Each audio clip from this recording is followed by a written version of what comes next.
En fin, vamos a temas más interesantes que escuchar al señor Alexis y Tony. Precisamente en nuestro segmento Hagamos que Funcione ya está con nosotros David Gran y vamos a hablar de educación e integración. Ya lo veíamos con este reportaje que nos hizo Erika Nota, que me parece que tiene esas dos piezas de las que vas a hablar hoy. Tiene educación porque en DinoWorld están preparando a los chicos que están trabajando allí, y tiene integración porque no los excluyen. Dicen, ¿qué importa que tengas alguna discapacidad? ¿Qué importa que tengas alguna condición? Igual puedes aportar, eres necesario en la sociedad. ¿Cómo estás? Bienvenido. Muy bien, buenos días. Bueno, casualmente en ese reportaje se aprecia mucho el nivel de educación e integración. Así es. Y no solo eso, sino que todas las personas que se aproximan ven cómo se desempeñan las personas que poseen alguna discapacidad de la manera más funcional y educativa. Así es. ¿Qué crees tú que es el mayor temor que tienen las empresas a la hora de decidirse y contratar a las personas que tengan alguna discapacidad, alguna condición? ¿Por qué tú crees que se limitan? Bueno, ahí es donde viene la parte de educación. Por mucho tiempo el tema de discapacidad se manejó mucho a nivel familiar y de los centros especializados. No se promovía tanta la información con respecto a las diversas discapacidades que se encontraban en Panamá. Así es. Por eso es que esto se volvió como un mundo aislado del público. Aparte. O sea, exacto. ¿Por qué? Entonces, tú para conocer una discapacidad tenías que tener a un familiar o vivirla para entonces empezar a conocer ese mundo. Por eso que en muchas ocasiones cuando uno se ve en esta realidad, se da cuenta que la guía es como diversa. Y entonces muchas veces no se sabe por dónde iniciar. Así es. Entonces, ahí donde, y por eso que en el área laboral se ve que hay un poco de tabú al momento de... Delimitantes. Exacto, y para se debe al desconocimiento y precisamente a la educación. Qué contradictorio pensar, no lo voy a contratar porque no sé si tiene las capacidades o reúne las cualidades necesarias. Y estamos hablando también de que estás tú atentando contra esa persona también por un tema de educación. Ahora bien, cuéntame algo.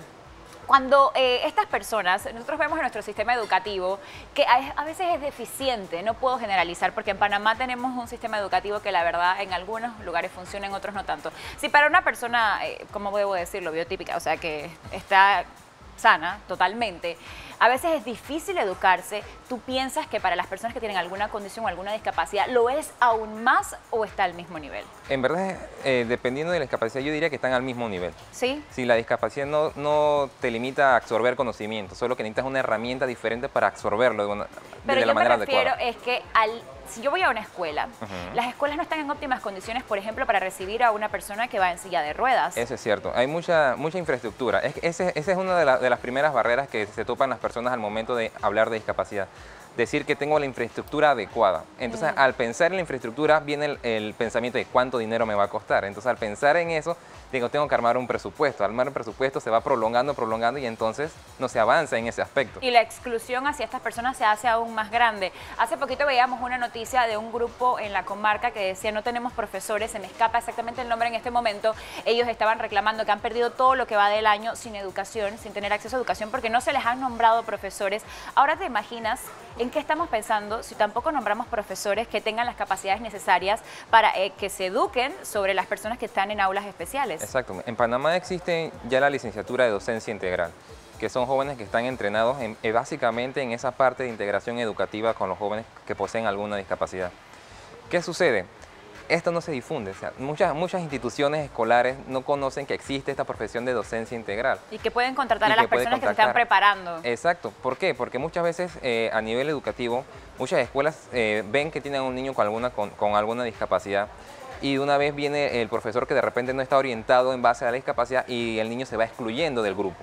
Así es. Entonces, ¿qué necesita el padre? Saber que la escuela le puede dar una orientación y decirle, bueno, existe cierta profesión de docencia integral.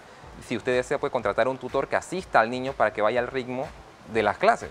Pero esa parte de difusión es la que todavía se necesita. Que necesitamos que también todo el mundo esté atento a la información que se genera para poder brindar las herramientas necesarias a estas personas para que se sientan útiles. Porque imagínense, todos queremos ser útiles a la sociedad y ellos también quieren serlo. Y me encanta por eso que Erika haya traído este reportaje, porque ilustra perfectamente lo que estamos hablando. Y felicitar también a una tienda, yo creo que en algún momento aquí también conversamos al respecto, que se llama OP, que todas las personas que trabajan en ella tienen síndrome de Down. Y cuando usted llega a esas tiendas, lo tratan de una manera maravillosa, e inclusive me atrevo a apostar que mucho mejor el servicio, la atención al cliente es mucho mejor que en otros lugares. Entonces, ¿por qué todas las personas tenemos como esa venda de decir, todavía, es triste, pero tenemos esa venda de decir, no voy a contratar a esta persona porque no me va a funcionar? ¿Qué crees que nos está pasando? Es que ahí básicamente es que desconocemos las fortalezas de las personas que poseen alguna discapacidad.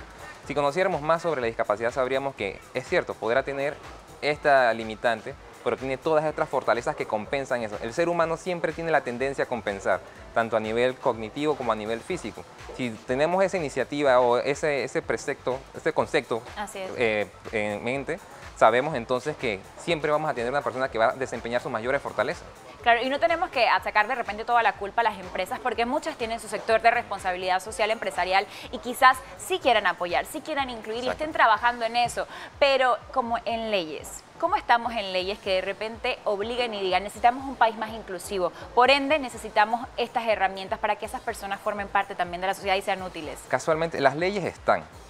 Lo que sucede con las leyes es que le falta la educación sobre la ley. Okay. Porque podemos tener una ley, pero si no tenemos al personal que va a educar a la población o a las empresas con respecto a la ley, no lo vamos a ver ejecutado. Entonces, actualmente se está trabajando en cómo poder hacer una reforma para que esto se implemente a nivel estatal. Se está trabajando en una reforma. Exacto, una reforma. Para dar a conocer también, pienso yo, deberían, porque mucha gente dice, ¿qué está pasando con las leyes? ¿Qué está pasando que todavía no tenemos aceras para que las personas puedan transitar? Exacto. Seguimos siendo un país que realmente apuesta a la exclusión en vez de la inclusión.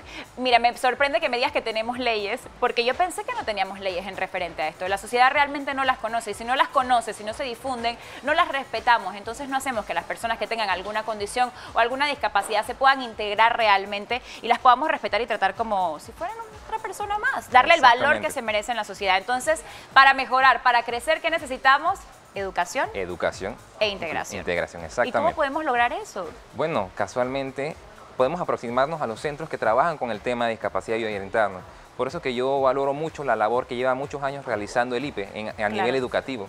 Y no solo eso, también para los familiares que tengan niños con alguna discapacidad por el área de Chilibre. El IPE junto con el MINSA tienen un centro de salud donde allá brindan la equinoterapia para niños, para los niños que sufren de autismo. La equinoterapia es bien interesante. Exacto, que tienen autismo o que tienen síndrome de Down. Es una de las mejores terapias para la parte de sensibilización, para la parte de que ellos se identifiquen con el animal. Por eso es una labor que debería publicarse más todavía. Que debería difundirse más también. Y los que de repente no hemos pasado por este tipo de experiencias, ser un poquito más empáticos también. Exacto. Porque a veces simplemente no me pasa, no me importa, hasta que no me veo en esa realidad no reacciono y me doy cuenta de que todos tenemos el mismo valor como seres humanos. Y que necesitamos educación e integración. Gracias a nuestro querido David Gran, como siempre, con temas bien interesantes en nuestro segmento Hagamos que funcione. Porque nosotros apostamos por un Panamá más inclusivo. Alexis. Así es.